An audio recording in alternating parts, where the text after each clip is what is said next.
Number 191 in the Masters of Cinema series is No Way Out. I recently just picked this up. It was a reduced price, and it was one that I hadn't added to the collection as yet, and because of my new sensibilities, I must watch almost immediately whatever I buy, and I'm so glad I did.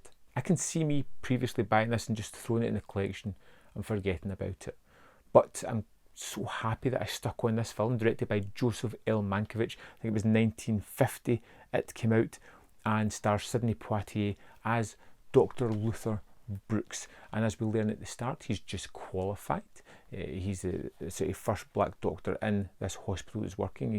He seems to have a fair bit of respect, especially from his mentor, Dan, another doctor who puts a lot of credence in his ability. And he gets sent to the sort of prison ward at the start of the movie, and two brothers come in who have been committing a robbery, the Biddle brothers. And Dr. Luther, being a fantastic doctor that he is, spots that there's something not quite right with one of the brothers. Unfortunately, he dies, and the other brother, Ray, just puts all the blame onto Luther Brooks. It was him, because he's black. He killed his brother because he was extremely mouthy and racist, and that just ignites the torment in this character as he tries to get to the bottom to prove that what he did was right. His mentor Dan just takes his word for it, looks at the symptoms and says, yeah, you did do everything correctly, be happy with that. But he's not, because of the rumours and everything that's been said by Ray Biddle and spread out into the world. He needs that autopsy, which he can't get without a family member signing it off. And basically you get a small community as rumours start to ripple through it about this man being killed, about the weight on the doctor as he suddenly feels the hatred of everybody round about him because of the colour of his skin, and this rumour that's going about as well. And you get a powder keg of a movie just waiting to explode, and it's wonderful. Sidney Poitier is terrific as Luther Brooks. He brings a lot of gravitas to the role, you know, a kind of stoic nature about the man. He understands that he is capable. He understands his role. He knows that he's in a good place under the mentorship of Dan, because he's a man that doesn't care about the colour of his skin, just cares about his ability to treat patients. And at the start you get this idea that Luther wants to be a better doctor. He's going to stay on there as an internship just to learn more under this man that's, you know, just wanting to teach. And the weight of just every time he's trying to help somebody, they're constantly pushing him down, constantly degrading him, constantly turning their nose up at him, and it just weighs him down throughout the movie. And you never get any real explosive Oscar kind of dramatic scenes. You just see the degradation of a man as his head stands from a proud position and slowly goes down to a slumped position throughout the movie as he just gets worn down by the weight of everything that's happening. And the movie kind of jumps between several characters. It doesn't stay on one for too long.